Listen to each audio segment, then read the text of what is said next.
Assalamualaikum warahmatullahi wabarakatuh. Selamat pagi, selamat siang, selamat sore, selamat malam teman-teman semua. Terima kasih sudah mampir di video ini. Mudah-mudahan dalam video ini teman-teman semua mendapatkan manfaat dan juga pelajaran yang baik dari saya. Dalam video ini mungkin saya akan membicarakan tentang morfologi. Ya, apa itu morfologi, bagaimana contoh-contohnya dan lain sebagainya. Baik, mungkin untuk sebelum kita membahas tentang morfologi, mungkin saya akan memperkenalkan terlebih dahulu. Di sini saya Yusy Ansyari, mahasiswa Stikas Biduluhur Cimahi. Prodi yang saya ambil yaitu Prodi Pendidikan Nurse atau S1 Keperawatan. Sekarang saya berada di tingkat 3 atau tahun ketiga kelas D. Mungkin itu saja ya perkenalan dari saya. Mungkin kita langsung saja ya, apa itu morfologi gitu.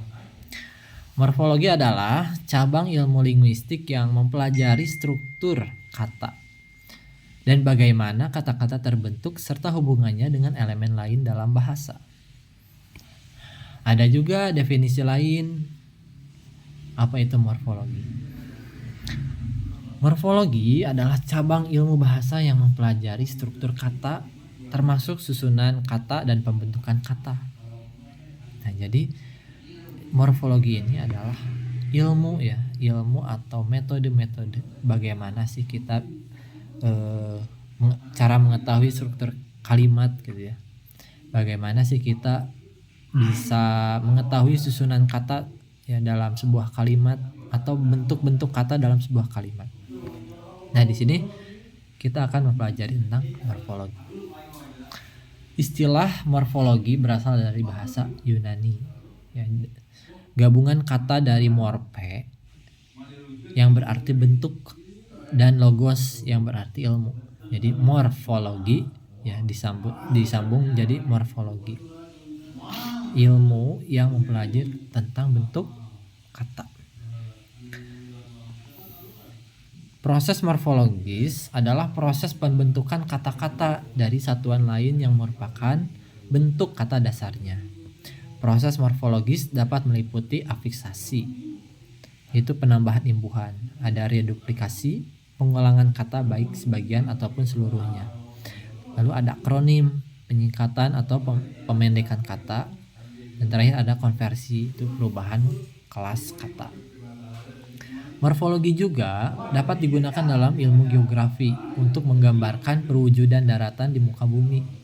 Dalam ilmu geografi, morfologi adalah struktur luar dari batu-batuan dalam hubungan dengan perkembangan ciri topografis. Nah, itu mungkin yang berkaitan dengan ilmu geografi.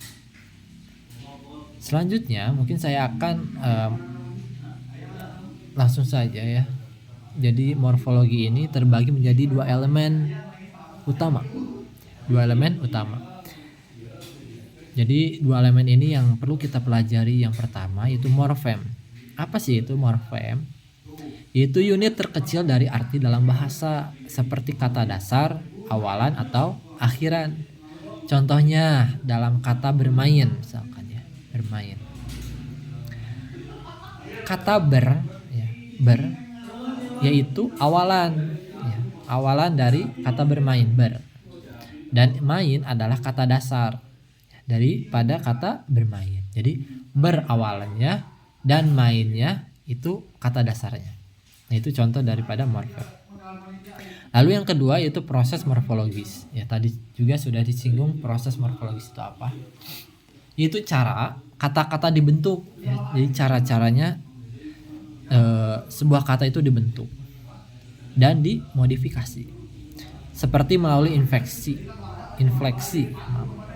perubahan bentuk kata untuk menunjukkan aspek gramatikal seperti waktu, jumlah, atau jenis kelamin, atau derivasi penciptaan kata baru dari kata dasar dengan menambahkan morfem. Morfologi membantu kita memahami bagaimana kata-kata dalam suatu bahasa dibentuk dan bagaimana makna kata tersebut dapat berubah tergantung pada struktur dan elemen yang membentuknya. Contoh-contoh daripada morfologi dalam bahasa Indonesia. Contohnya penggunaan awalan dan akhiran. Kata dasar minum. Awalan plus kata dasar meminum. Nah, berarti awalannya me ya. Lalu kata dasar plus akhiran. Contohnya minuman ya, minuman. Akhirnya apa? An ya, an, minum, an. Lalu terakhir ada awalan plus kata dasar plus akhiran. Meminumkan. Meminumkan seperti itu. Jadi awalnya me, akhirannya kan. Lalu ada contoh proses infleksi. Kata dasarnya buku. Nah, bentuk jamannya buku-buku. Itu kata pengulangan kata. Lalu contoh lain. Lari. Kata dasarnya lari. Bentuk perubahan waktu berlari. Itu untuk menunjukkan tindakan yang sedang berlangsung dengan awalan ber. Jadi kata dasarnya lari, pas ketika ada tambahan berlari, berarti menunjukkan tindakan yang sedang berlangsung seperti itu. Jadi ini menjelaskan terkait waktu. Selanjutnya ada proses derivasi. Kata dasar ajar, misalkan contohnya ajar, kata dasarnya. Derivasi menjadi kata benda pelajar. Nah, dengan penambahan awalan pe ya, yang menunjukkan subjek atau pelaku. Contohnya lagi, kata dasar hukuman. Derivasi menjadi kata sifat ya, atau dari asalnya hukum ya, kata dasarnya menjadi sebuah sifat yang ditambahkan an, itu jadi hukuman ya.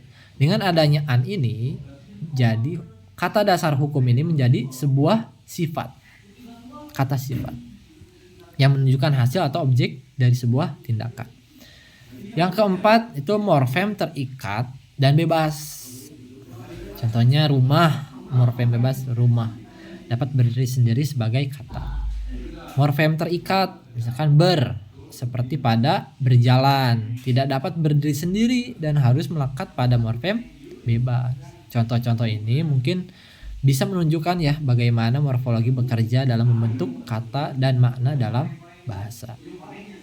Contoh berikutnya itu reduplikasi, itu pengulangan kata. Kata dasarnya mungkin anak-anak. Ya, reduplikasinya itu anak-anak. Ya, kata dasarnya anak. Reduplikasinya anak-anak. Jadi ada pengulangan kata. Itu untuk menunjukkan makna jamak atau plural, tidak satu orang.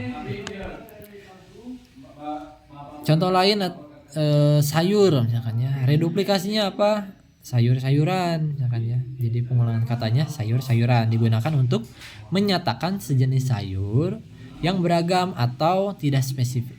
Tidak spesifik. Seperti itu. Keenam, majemuk. Kata majemuk, kata dasarnya rumah dan sakit ya. Jadi rumah plus sakit. Kata majemuknya rumah, sakit. Jadi dikombinasikan dua kata dasar tersebut. Nah, dalam penggabungan tersebut menunjukkan bahwa rumah sakit ini menjadi sebuah tempat. Tempat siapa? Tempat untuk merawat orang yang sakit. Ketujuh, konversi perubahan kelas kata. Awal katanya atau kata dasarnya itu duduk. Nah, dikonversikan menjadi kata benda. Duduk dalam konteks duduk di kursi bisa menjadi posisi duduk, menunjukkan bahwa kata yang awalnya merupakan kata kerja dapat berfungsi sebagai kata benda tergantung pada konteksnya.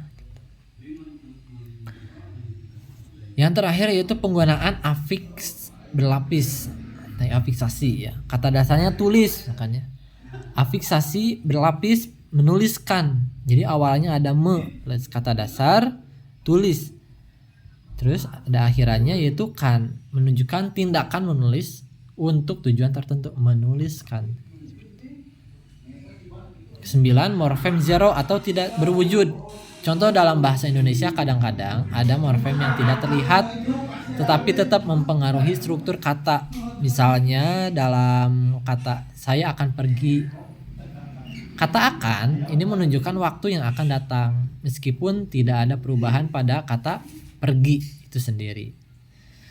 Jadi kata akan ini tidak akan bisa berdiri sendiri sebenarnya kalau misalkan tidak dikaitkan, tidak disambungkan dengan kata lainnya.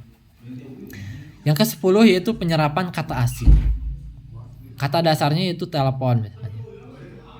Dari afiksasinya menelpon menggunakan awalan me dan perubahan sedikit dalam ejaan untuk menyesuaikan dengan fonologi bahasa di Indonesia. Nah, dengan lebih banyak contoh ini mungkin kita bisa melihat bagaimana sih morfologi bekerja dalam membentuk berbagai bentuk kata dan makna dalam bahasa Indonesia.